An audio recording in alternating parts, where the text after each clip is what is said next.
चंद्रयान 3 का ये हिस्सा पृथ्वी के वायुमंडल में फिर लौटा। इसरो ने दिया एक और बड़ा अपडेट।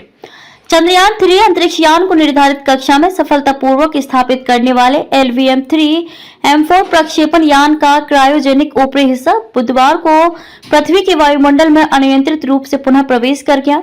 भारतीय अंतरिक्ष अनुसंधान संगठन यानी इसरो ने ये जानकारी दी। सितंबर में स्लीप मोड में गए लैंडर विक्रम और रोवर प्रज्ञान अब तक सक्रिय नहीं हो सके हैं। इसरो ने एक बयान में कहा कि संभावित प्रभाव बिंदु का अनुमान उत्तरी प्रशांत महासागर के ऊपर लगाया गया है। अंतिम ग्राउंड ट्रैक किसी ग्रह की सतह पर किसी विमान या उपग्रह के प्रक्षेप पथ के ठीक नीचे का पथ भारत के ऊपर से नहीं गुजरा। इसरो ने बताया कि यह रॉकेट बॉडी LVM-3M4 प्रक्षेपण यान का हिस्सा थी। यह अंतर्राष्ट्रीय समयानुसार दोपहर 2:42 के आसपास पृथ्वी के वायुमंडल में पुनः प्रवेश कर गया। इसरो ने कहा कि रॉकेट बॉडी का पुनः प्रवेश इसके लॉन्च के 124 दिनों के भीतर हुआ, जब भारत ने रचा इतिहास।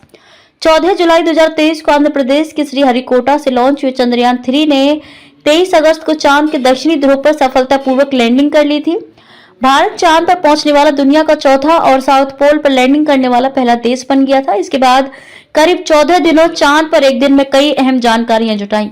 सो रहे हैं विक्रम और प्रज्ञान। 2 सितंबर को स्लीप मोड में गए विक्रम लैंडर अब तक लंबी नींद में है। हालांकि इसरो भी लगातार कोशिश में है, लेकिन लैंडर और रोवर को अब तक दोबारा शुरू नहीं किया जा सका है।